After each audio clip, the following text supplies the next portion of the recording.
Hey everyone, it's Allison with Better Half Reviews, and today I'm talking about Fate of Venterra by Corrosive Games.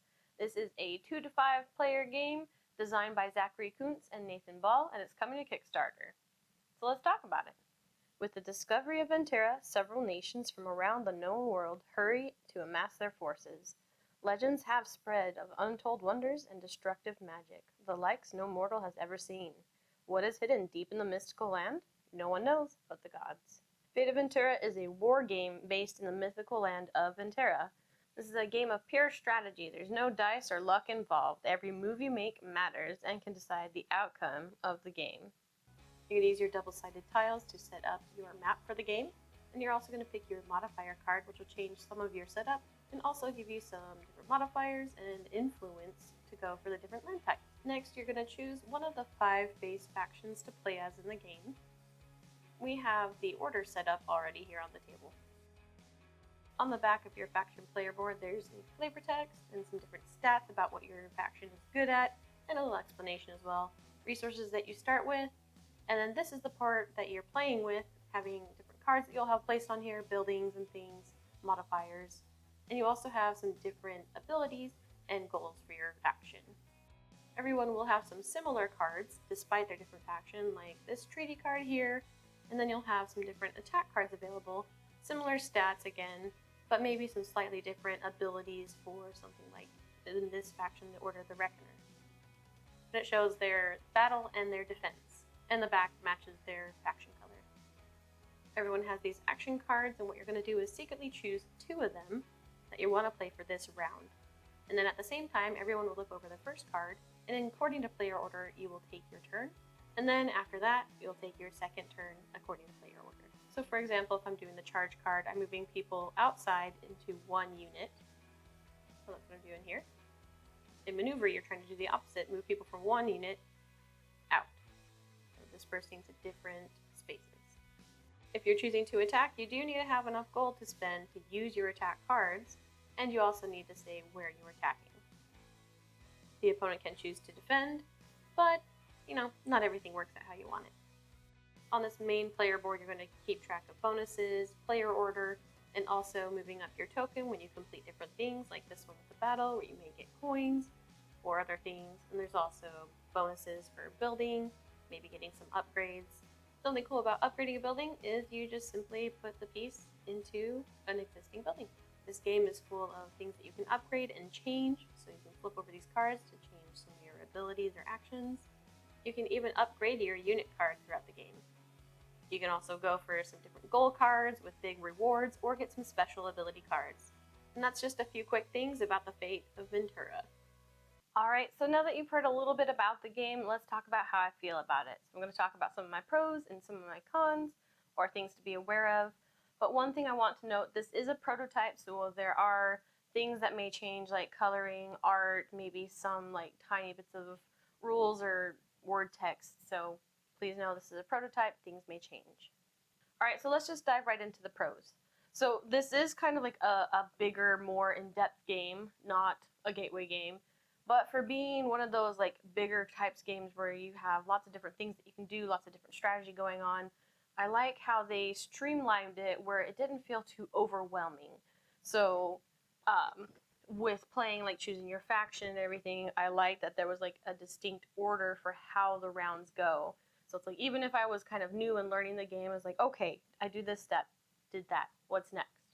And you're kind of working through it together, besides taking your actual turns with your cards. But I felt like having a distinct order for how you're playing your cards, okay, you're going to resolve it, then I'm going to go next because of the player order, and just how you can upgrade things on your boards with all your buildings. So it's like, oh, okay, I have enough that I can build this building, but I need to get up to this amount of influence to add on the next part to it. So even though it's like, oh, I have all these buildings, I have all these people, I have all these things, it felt like it wasn't as overwhelming as I thought it would be for being such a big game. One of the other pros that I liked is having the asymmetrical powers and abilities in this game. So, if you want to play as a different faction, like the games can feel different depending on who you're playing with and who you're playing against.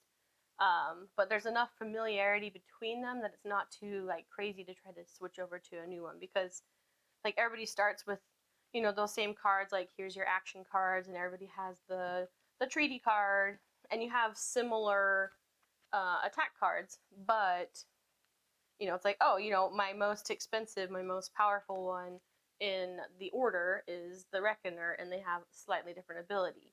And so if I were to play as the pack, I would have similar cards with the action cards, the treaty card, some similar cards with who I can attack with, but my main person has a different ability. Speaking of variability, I really liked playing with these modifier cards, and that can kind of change how the world is set up and what you may be looking for to try to build on or to try to conquer, because from game to game it can change up. For our prototype, we just had the one, but I think for the final copy there's going to be several different types. So it's like, oh, you know, in this version, the desert lands are going to be worth 5 influence. So it's like, oh, everybody wants to go to the desert lands because, you know, some of these other ones are only worth 1 influence. So I like having the option of the modifier card to kind of change up some of the setup with the tokens and what things are more important. I also like that the way to win this game isn't always like, okay, you won the most battles, you're gonna win the game, or oh, you got the most quest cards, you're gonna win the game. Like, it's a very good mixture of strategy and balancing. Like within the game, you know, if you end up having too large of an army, you're gonna start having to spend money to deal with that. So that kind of helps like keep it in check of like someone not just dominating in one section and just, you know, rushing over on the board. But that kind of can happen if you want to deal with it. Or, you know, you want to deal out more damage with some really powerful hits, it's going to cost you more money. And so, oh, you need to have money. You got to make sure that you have that income coming and not spending it all for other things. So I like that there's kind of the balance of like money and influence and trying to upgrade different things and use your different abilities, but saving enough so that you can actually do those. One pro that I appreciate is having pieces like this. So I've played a lot of games before that it's, instead of having like big giant tiles like this, it's like one individual, so you have 4 pieces instead of just one. So I appreciate that this makes it a little bit easier for setup and play, where it's like, okay, you get a tile, choose a side, place it, and you have half your map already put out pretty much. And as for another pro, I know these are still the prototypes. These are, you know, 3D printed, but the pieces were so cool. Like, I loved the presence that this could have on the table where, okay, I'm going to start the game. Here's my giant fortress. I'm going to play it over an entire area, and you got all your different people, like the scouts and everything. Like, I love the catapults. Like, the pieces were just fun, and I loved upgrading some of my different buildings to be like, oh, okay, well, I've got this, but now that I've added this top to it, now it's a completely different building. And so it's just a little thing, but it's very like tactile and just, I don't know, it was pretty cool. I love that idea of just being able to like add things to different pieces, and I don't know, it was just a lot of fun to play with. Something else that I appreciated that they did is you know, you got your player board, and on the back it has a little like text of like, hey, this is who this faction is and what they are kind of about. And I like having these stats on here, so it's just like a quick, easy thing. Not if you don't want to read all the flavor text, which is cool too. But like here, you're like, oh, okay. So they're not really complex. They've got a 1 on the complexity scale, but oh, they have a 3 on aggression, and they have a 4 on economy. So it's like, okay, do I want to go for that, or do I want to try to play as someone who has a lot of aggression and is very complex? So I like having just that quick, easy, like, I feel like playing like this one today. Okay, so let's talk about if there's cons. So one thing I would say that, like, this is a big game, so it's going to take some time to play. The more you play it, obviously, the quicker you can play it. And it says about 45 minutes per player, which I think is pretty accurate from what I've seen so far.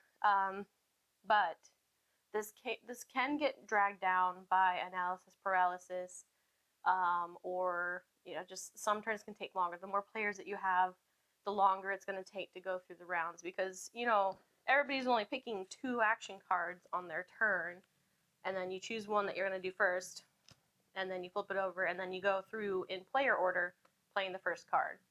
And so it can take a little bit of time getting around if you're playing a full player count, and then you have to go through the next one. And then if there's battles, you're going to have to deal with that. So if you are not someone who wants to play a longer, more in-depth game, this may not be for you. So just one con to be aware of, like, it could take a while to get through this. It could slog a little bit during rounds if you have analysis paralysis or if you just don't know what you're doing. So a con, or it's something to be aware of, is the possibility of like the teaming up. So if you are playing like a 3-player game or up, you could end up having some games where you just can't make any progress because people are teaming up against you. And it's like, oh, you try to do something, oh, they're attacking you. Oh, they're going after you too, and they're blocking you. Bryce, the other half of Better Half Reviews, had that happen in his first game where initially he was kind of like having a good start, and so the other 2 people just teamed up against him, and he felt like he couldn't make any progress, and it was like a frustrating game. He could see that it was a good game, but he was getting frustrated because he couldn't do anything because everyone was teaming up against him. So this game does suffer from that possibility. So if you're gonna play this game, please don't do that and be absurd. But I mean, it is good, but it does have that possibility of if everybody just teams up against you, you're not gonna be able to do anything. So that could be a little bit frustrating. Overall, that's mostly my cons. My other things that I have are just kind of thoughts because this is just the prototype, so this is not a finished product. So some things that I would like to see in the final product is I would like to maybe see like a little bit of lighten up, like the cover's kind of dark, or some of the tiles are just a little bit dark. I would love it if this game had an insert. It would help so much with like setup because you've got the tiles and you got all these pieces and cards. So I'm interested to see what they come up with because an insert would help so much with setup and takedown to this game because there are lots of little pieces for each faction. Alright, so overall thoughts on this game. So generally, games like this aren't ones that I always gravitate fully towards. These are more of like a Bryce game. But I did enjoy playing this. I had a lot of fun figuring out different strategies and, testing the waters of like, okay, let's try to get these quest cards. Oh, okay, let's try to upgrade more buildings. Like, it was fun to kind of figure out the puzzle of, trying to like get things, but also having enough to spend to do some of the other options and like completing those quests or gaining some cards, upgrading. Like, it was fun trying to figure that out, and especially playing with all the pieces. Like, I love that. So if Fate of Venterra looks like a good game to you, if you want more information, I'll put a link down below where you can get some information from the Kickstarter, and you can back if you like. Thanks for watching. I'm Allison with Better Half Reviews. Happy gaming!